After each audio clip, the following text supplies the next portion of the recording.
Joining us now for analysis, American law professor Jessica Levinson of Loyola Law School. Thank you so much for joining us. Now, President Trump says he has low expectations for the summit. What is the strategy behind this move? Well, I think it's always brilliant to say low expectations because then it's very hard not to at least meet them. I think that there were a couple of things I heard there that were interesting. For instance, him saying that, you know, I believe in meetings and I'm going to walk into a room and there's really nothing to lose. Of course, there's actually an enormous amount to lose when it comes to two leaders of very powerful countries sitting down with potentially on one side no specific and concrete agenda. So looking back over the first two legs of his trip, your analysis of the NATO summit of Brussels and the meetings with British Prime Minister Theresa May? Well, I think that this is more what we've seen from President Trump, which is a criticism of the international community. So we saw, with respect to NATO, very sharp words about the utility of NATO, very sharp words about many countries that we have previously seen as our partners. And then the same thing in England when President Trump went and he was with Prime Minister May and in fact had very kind of sarcastic, snarky, degrading words to her. And I think that's largely what led to the protests that welcomed him to England. Big protests.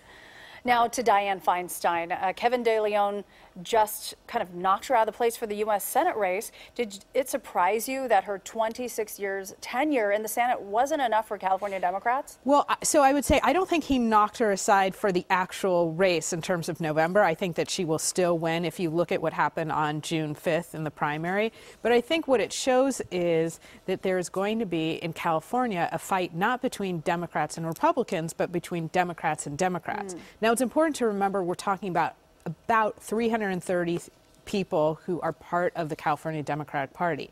They don't necessarily represent the electorate, and I think what we'll see in November is that they don't, but that divide between kind of moderate establishment and much more progressive kind of up-and-comer, even though, of course, Senator De Leon is part of the establishment, will be the intra-party fight that we're going to see for the next decade in California.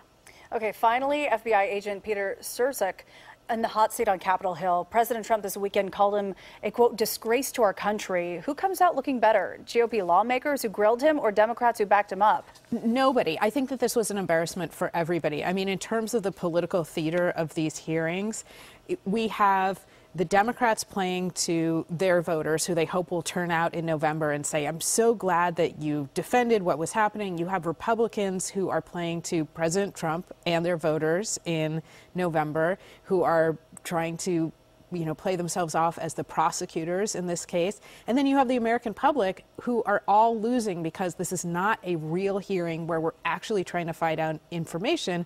This is just a large grandstanding. So the losers are the people who are actually represented by the House of Representatives.